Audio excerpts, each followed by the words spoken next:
आम्ही सर्व लोक आज शिवसेनेच्या वतीनं या ठिकाणी इथले जे धांडे साहेब आहे, जे अभियंता आहे या ठिकाणचे, त्यांच्याकडे निवेदन देण्याकरता आलो। संपूर्ण नागपूर शहरामध्ये मोठ्या प्रमाणामध्ये प्रत्येक विधानसभेमध्ये जेवढे आमचे सगळे पदाधिकारी आहेत त्या सगळ्या लोकांच्या कार्यालयामध्ये त्यांच्या घरी लोकांची सकाळपासून गर्दी होऊन राहिलेली आहे की आमच्याकडे स्मार्ट मीटर सक्तीने बसवण्याचे ते सांगून गेलेले आहे बा की आम्ही इथं मीटर बसवणार आहे। आणि त्यांना असं कुठंतरी माहिती आहे की स्मार्ट मीटर बसवल्यानंतर जे मीटरचं बिल येऊन राहिलं त्यापेक्षा 5-5, 10-10 पटीने बिल येऊन राहिलेलं आहे आणि त्याच्यामुळे सगळ्या लोकांच्या मनामध्ये एक भीती तयार झाली आहे। ज्याला आतापर्यंत बीपी आणि शुगर नव्हतं त्यांना ह्या टेन्शनमुळे बीपी शुगरचे आजार झाले आहे। ज्यांना बीपी शुगरचे आजार आहे त्यांच्या औषधं आता मोठ्या प्रमाणामध्ये वाढल्या आहे। तर आपण सर्व लोक एक चांगलं कार्य करण्याकरता कदाचित हा उपक्रम असा याच्याकरता राबवण्यात येऊन राहिले का याच्यामुळे विकासाच्या दृष्टिकोनातून हा एक चांगला उपक्रम या ठिकाणी आपण मान्य केलासुद्धा की आम्ही त्याच्या विरोधात नाही आहे की हे सगळं झालं नाही पाहिजे। कारण खूप जास्त कामं जे आहे ते प्रशासनावरचा जो भार आहे, जो अधिकाऱ्यांवरचा भार आहे, जो कर्मचाऱ्यांचा भार आहे हा कमी होईल हे आम्ही जाणतो। याच्याकरता आमचा त्याच्या विरोध नाही, पण एखादी व्यक्ती जर तुमच्या त्या निर्णयामुळे जर अस्वस्थ असेल, त्या निर्णयामुळे ते टेन्शनमध्ये राहत असेल, त्यांना कुठल्या प्रकारचा आजार त्यामुळे होत असेल तर ह्या गोष्टी उपयुक्त नाही आहे। आणि मग अशा लोकांच्या आधी तुम्हाला त्यांच्या समस्या ज्या आहे ते ऐकून घ्यावं लागेल, त्यांच्या मनातली जी भीती आहे, त्यांची जी भावना आहे ती ऐकून घ्यावं लागेल। आणि त्या जसं आता अधिकाऱ्यांनी सांगितलं की जे मीटर्स लावून राहिलं त्याच्यामध्ये काहीही गडबडी नाही आहे, पण हे तुम्ही सांगताय, तुमच्यावरती विश्वास कसं करतील? म्हणून आम्ही या ठिकाणी आज ते निवेदन दिलं, त्यांना सांगितलं की बा तुमच्याकडे जे नवीन मीटर तुम्ही लावताय ते सर्टिफाईड असले पाहिजे आणि त्याची टेस्टिंग जी आहे ती प्रत्येक अशा भागामध्ये झाली पाहिजे 2-4-5 ठिकाणी की बा हे लागलेले आहे, हा तुमचा जुना मीटर आहे, हा तुमचा नवीन मीटर आहे आणि याच्यामध्ये गडबडी आहे असं जे लोक समभ्रम फैलवून राहिलेले आहे कदाचित, तर तो खोटा आहे। हे जेव्हा तुम्ही सिद्ध कराल तर सामान्य लोक जे आहे त्यांना तुम्ही इलेक्ट्रिसिटीचे मीटर चेंज करायचे पैसे मागत नाही आहे तर त्यांना कुठल्याही प्रकारचा विरोध राहणार नाही। पण तुम्ही जर त्यांना सक्तीने जर म्हणाल की घरी कोणी नाही आहे तरीसुद्धा त्याचे मीटर तुम्ही कापून घेता, घरी जर कोणी अवेलेबल नाही आहे असं तुम्ही मीटरमध्ये नमूद करता आणि त्याच्यामुळे जास्त बिल पाठवून देता, जेव्हा की घरी लोक असतात। अशाही तक्रारी आल्या की एक वयोवृद्ध व्यक्ती घरी राहत होती पण त्यांच्याकडे घरी नाही आहे म्हणून अवाढव्य मीटरचं बिल पाठवून दिलं आणि मग ते बिल कमी करण्याच्या वेळेस त्यांना सांगितलं की तुमचा मीटर बदलावा लागतो। म्हणजे तुम्ही कुठल्याही प्रकारचं ध्येय तुमचं आहे की मीटर चेंज झाला पाहिजे, तर लोकांना वाटते की का मीटर चेंज करता तुम्ही, म्हणजे तुमचा फायदा असेल तेव्हा तुम्ही करता ना।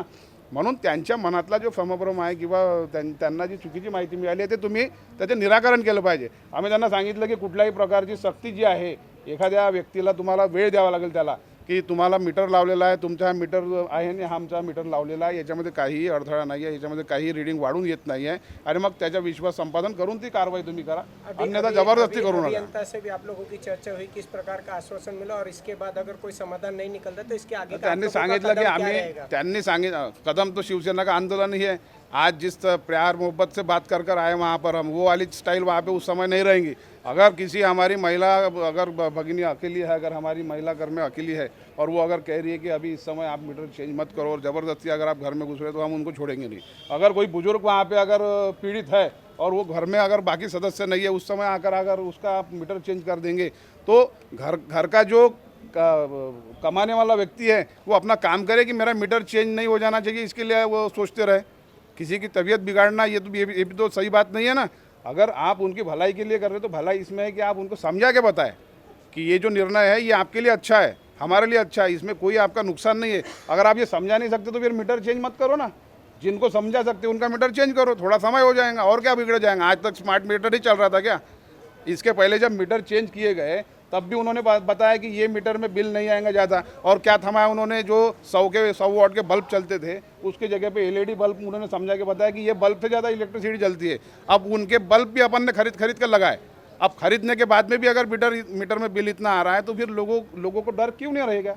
इसलिए हम लोग आज आए, उनको बताया उनको कि आप हमारा कोई उसके लिए विरोध नहीं है। हमारा विरोध सिर्फ इसलिए है कि लोगों को जो पीड़ा हो रही है, लोगों को जो परेशानी हो रही है वो आकर हमको शिवसेना के पास कार्यालय में आके बता रहे हैं। हम सिर्फ उनको परेशानी ना हो इसके लिए आए हुए हैं, बाकी कोई चीज़ें नहीं है। हमने उनको बताया कि आप ये सारी चीज़ें ना होने दें।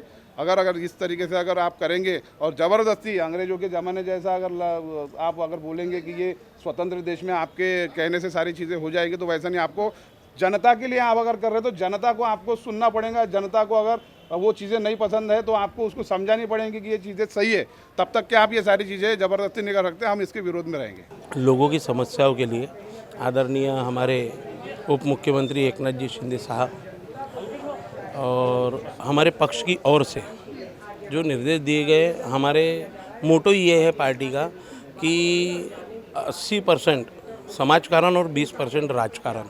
तो वही समाजकारण के उपलक्ष्य में आज लोगों की जो समस्या है, ये जो महावितरण केंद्र अभी नए मीटर लगा रहे हैं और उसमें जो बिल ज़्यादा आ रहे हैं और जो लोगों पे जाती कर रहे हैं मीटर चेंज करने के लिए, अगर उनका मीटर अच्छा भी है, उर्वरित है और वो चल भी रहा है ना, उसमें बिल बराबर आ रहे हैं, उसके बावजूद ये जो नए मीटर लगा रहे हैं, उस कारण से इन्होंने जो ज़्यादा बिल भेज के इनडायरेक्टली लोगों को मानसिक त्रास दे रहे हैं और जो नया मीटर लगा के उनको बिल ज़्यादा आ रहा है, उसके विरोध में आज हम प्रदर्शन करने आए थे। साहब को निवेदन भी देने में आया, हमारे हमारे जिला प्रमुख सूरज जी गोजे इनके नेतृत्व में, और डेपुटेशन देने में आया। बिल्कुल, आज आप बताइए, आपके घर में आप बिजली यूज़ करते हो, 700 रुपये महीना अगर आपको बिल आता है और वही स्मार्ट मीटर लगने के बाद में मीटर आपका बराबर था, रेगुलर चल रहा था, आप ही का लगाया हुआ है, मीटर में रीडिंग भी बराबर आ रही थी, लोग बिल भी भर रहे थे, और आपका मीटर हटा के कि वो फॉल्टी है बोल के स्मार्ट मीटर नया लगाया जा रहा है और उसमें बिल आ रहा है आपको 2000 रुपये। इनडायरेक्टली अगर 5000 रुपये महीना कमाने वाला आदमी है तो उसको 1300 रुपये का अतिरिक्त भार हर महीने उसके परिवार की जो आर्थिक निधि है उस पर पड़ रहा है और वो डिस्टर्ब हो रहा है कि अब ये मैं कैसा संभालूंगा। इसलिए ये जो लोगों की तकलीफ़ें थी, इन तकलीफ़ों को दूर करने के लिए जो उनको मानसिक त्रास हो रहा था, पैसे की आर्थिक जो उनका बजट बिगड़ रहा है, उसके विरोध में और वो जो सब डिफ़िकल्टीज़ लोगों को आ रही है वो समझाने के लिए आज साहब को डेपुटेशन देने में आया। स्मार्ट मीटर के बारे में जो आज हम चाहते हैं कि स्मार्ट मीटर में हमको कोई विरोध नहीं है, लेकिन स्मार्ट मीटर लगे, लेकिन वो स्मार्ट मीटर अभी के मीटर से जो पुराने मीटर है और नए मीटर, वो सभी को समझना चाहिए। जैसे मोबाइल आया था और मोबाइल पहले लोगों को हार्ड लगता था, अभी वो इतना हो रहा है कि हम खाना नहीं खा सकते उसके बगैर। खाना नहीं मिलेगा तो चलता है, लेकिन मोबाइल हमारे पास रहना चाहिए। लेकिन स्मार्ट मीटर में कैसा है, इनको कर्मचारी का कोई प्रॉब्लम नहीं है। सपोज हमारी लाइट जाती है, हमने बिल नहीं भरा, हमारी लाइट जाती है तो स्मार्ट मीटर लाइन अपने आप चली जाएंगी, उसमें तुम्हारे एक दिन का क्या 1 मिनट ही वो रुक नहीं सकती बिना बिल भरे हुए। ऐसा स्मार्ट मीटर का है। ये मैं चाहती हूँ कि जो गरीब लोग हैं, ये स्मार्ट मीटर ज़्यादा आ रहा है, वो बिल अभी जहाँ जहाँ लगे हैं वहाँ सब जन बोल रहे हैं कि मेरे को पहले बिल 100 यूनिट मेरा जलता था, अभी 200 यूनिट एकदम से हो गया है। तो अभी मेरे को जैसे पहले 300 रुपये बिल आता है, लेकिन अभी मेरे को एकदम 1600 रुपये बिल आ रहा है, 1700 बिल आ रहा है। किसी का तो 5000 रुपये, वो 5000 कमाती है और 5000 कमाने के बाद उसको 5000 बिल आया तो उसको हार्ट अटैक से वो तो मर ही जाएंगी। तो ये हम चाहते हैं कि ये ना हो। इस साहब को हमने यही बताया कि जो आप स्मार्ट मीटर लगा रहे हैं, किसी का मीटर ख़राब हुआ है, ख़राब नहीं होकर भी हुआ है और स्मार्ट मीटर लगा रहे हो, ये हम नहीं चाहते हैं। उसकी उनको जानकारी मिलना चाहिए। ये सब चीज़ें हमने उनको बताई और हम चाहते हैं स्मार्ट मीटर लगे, लेकिन सबको समझकर वो मीटर लगे और सबको वो जो मीटर लगना चाहिए वो सबको जो है कि ये मीटर से यूनिट कम आता है, ये सब, और इससे यूनिट ज़्यादा आ रहा है, ये लोगों का भ्रम हुआ है, वो दूर हो जाए, ये हम चाहते हैं। इसलिए हमने निवेदन दिया है। स्मार्ट मीटरबद्दल जनतेमध्ये जो काही रोष आहे, जो काही भावना आहे आणि जे अफवा आहेत की बाबा स्मार्ट मीटर बरोबर नाही आहे, खूप जास्त बिल येतं आहे, याच्यासाठी जे आहे ते महावितरणतर्फे विविध प्रकारचे उपक्रम जे आहे ते हाती घेण्यात येत आहे। आता आपण म्हणतो आहे की स्मार्ट मीटरचं कॅम्पेनिंग जे आहे, स्मार्ट मीटर काय आहे, स्मार्ट मीटर कसं वर्किंग करते, स्मार्ट मीटरचे फायदे काय आहे, तर याची जनजागृती जी आहे हे आमचं महावितरण जे आहे हे वर्तमानपत्रातून वेळोवेळी करतात। याचे स्मार्ट मीटर अवेअरनेसचे जे काही कॅम्प आहे हे आपण घेतो आहे. रिसेंटली एक 8 तारखेला आपण 32 ठिकाणी कॅम्प घेतले.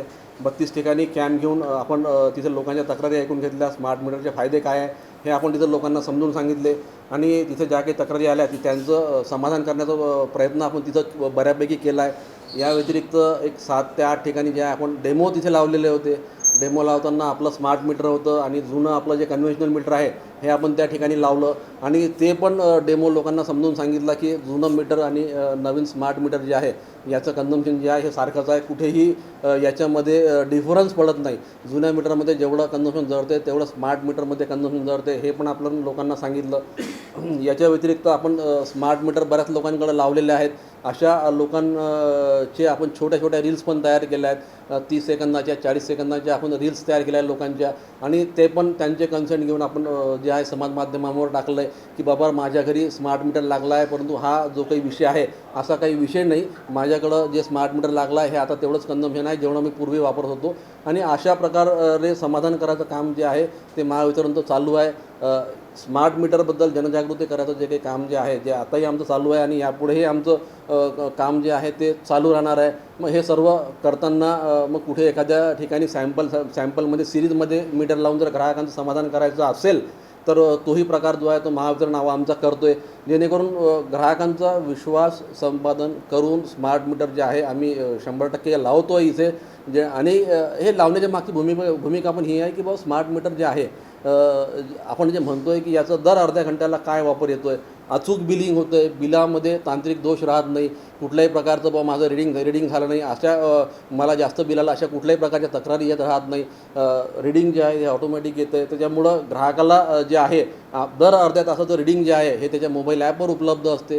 याचे मोबाईल ॲप्स पण आहे जसं आपण दाखवतो आहे की माझ्या घरीसुद्धा स्मार्ट मीटर लागलेलं आहे. आता थोड्या वेळा पहिले मी बोललो होतो माझ्या घरीसुद्धा स्मार्ट मीटर लागला आहे. माझ्या मोबाईलमध्ये पण ते स्मार्ट मीटरचं ॲप जे आहे ते ॲप आहे आणि हे जे ॲप आहे या ॲपमध्ये आपण म्हणतो आहे की कन्झम्पशन जे आहे हे दर अर्ध्या तासाला किती युनिट जळतात, काय कन्झम्पशन होतं याचा रेकॉर्ड जो आहे तो आपल्या ॲपमध्ये दिसतो आणि त्याच्यामुळं ग्राहकाला जे आहे दर अर्ध्या तासाचा आपला वापर काय झाला आहे, दर अर्ध्या तासामध्ये किती युनिट आपले जळलेले आहे याचा वापर जो आहे हा ग्राहकाला दर अर्ध्या तासाला मोबाईल ॲपवर दिसतो आणि हे मोबाईल ॲप प्ले स्टोरवर अवेलेबल आहे. ज्यांच्याही घरी स्मार्ट मीटर आहे त्यांना ते डाउनलोड करून ते मोबाईल ॲप पाहता येते आणि आपला आज दिवसभराचा किती वापर झाला हे त्या मोबाईल ॲपवरनं ग्राहकाला स्वतःच करते. याच्यासाठी पुढे जाऊन विचारायची आवश्यकता त्यांना पडत नाही. हे ॲपचं नाव जे आहे MCL ऊर्जा प्लस ॲप आहे, बरोबर आहे की नाही. हे ॲप प्ले स्टोरवर डाउनलोड आहे. प्ले स्टोरवरून आपल्याला ते डाउनलोड करावं लागते आणि या ॲपमध्ये अर्ध्या तासाचा वापर आता जसं हे ॲप मी दाखवतो आहे, बरोबर आहे की नाही. दर अर्ध्या तासामध्ये इथे किती कन्झम्पशन झालं, किती डिमांड होती या सगळ्या गोष्टी ज्या आहे मोबाईल ॲपवर आपल्याला करतात आणि आपण जे म्हणतो आहे की दर अर्ध्या तासाला ग्राहक जो आहे हा आपला वापर बघू शकतो, किती युनिट जळले हे बघू शकतो. आणि याच्या मागचा उद्देश तोच आहे की शासन जे आहे दिवसा सोलरची वीज आपल्याला मिळते. दिवसा सोलरची जी वीज आपल्याला मिळते त्या विजेचा फायदा कुठंतरी खालच्या ग्राहकांपर्यंत झाला पाहिजे, शासनाचा असा मानस आहे. त्याच्यामुळं आपण जे आहे लोकांची जनजागृती करून 100% जे आहे स्मार्ट मीटर लागले पाहिजे आणि हा बेनिफिट जो आहे हा आपल्या ग्राहकांना पास ऑन झाला पाहिजे या उद्देशानं जे आहे महावितरण हे काम मोठ्या प्रकारे राबवत आहे. दिवसाला 9 ते 5 जे आपण सोलर अवर्स म्हणतो या सोलर अवर्समध्ये 85 पैसे पर युनिटची बचत जी आहे ही ग्राहकाला होते. म्हणजे सकाळी 9 वाजेपासून संध्याकाळी 5 वाजेपर्यंत जोही काही वापर त्याने केला त्याला पर युनिटला 85 पैसे कमी लागतात आणि ते बिलावर लिहून येते की या महिन्यामध्ये एक 10 ते 15 युनिटचा वापर झाला 85 पैशाने किती पैसे त्याचे कमी झाले. तर हाही एक मोठा फायदा तिथे आहे आणि पारदर्शक प्रक्रिया जी आहे ते महावितरणचं राबवून झालं. ग्राहकांना बेनिफिट सगळे जे आहे ते पास ऑन करून झालं आणि याच्यासाठी जनजागृती मोठ्या प्रमाणात करून झालं. आणि आपण आता जे बघताय की काही निवेदन घेऊन आपल्याकडं लोक आले होते, आपण त्यांनाही याच प्रकारे उत्तर दिले, त्यांचंही याच प्रकारे समाधान केलं. त्यांनाही असंच विनंती केली जर आपल्या प्रभागामध्ये म्हणा किंवा आपल्या वॉर्डामध्ये म्हणा जर असं कुठल्या प्रकारे जर कुठे काही कॅम्प लावायचं आहे आपल्याला स्मॉल सोलर मीटर संदर्भात तिथे जर जनजागृती करायचं आहे तर आपण त्याही भागामध्ये आपल्या भागामध्ये आपण तिथे येणार, तिथे आपण तो कॅम्प लावणार आणि लोकांची जनजागृती करणार, लोकांचा विश्वास संपादन करणार आणि ग्राहकांना हा बेनिफिट मिळाला पाहिजे याच्यासाठी 100% स्मार्ट मीटर जे आहे आपण सगळीकडे लावणार असा एक मानस जो आहे तो कंपनीचा आहे आणि महावितरण कंपनी त्या अनुषंगाने सगळ्या प्रकारच्या उपाययोजना जे आहे ते करत आहे आणि लोकांचा विश्वास संपादन करून एक चांगल्या प्रकारे जे आहे हा बेनिफिट ग्राहकांना पास ऑन करत आहे.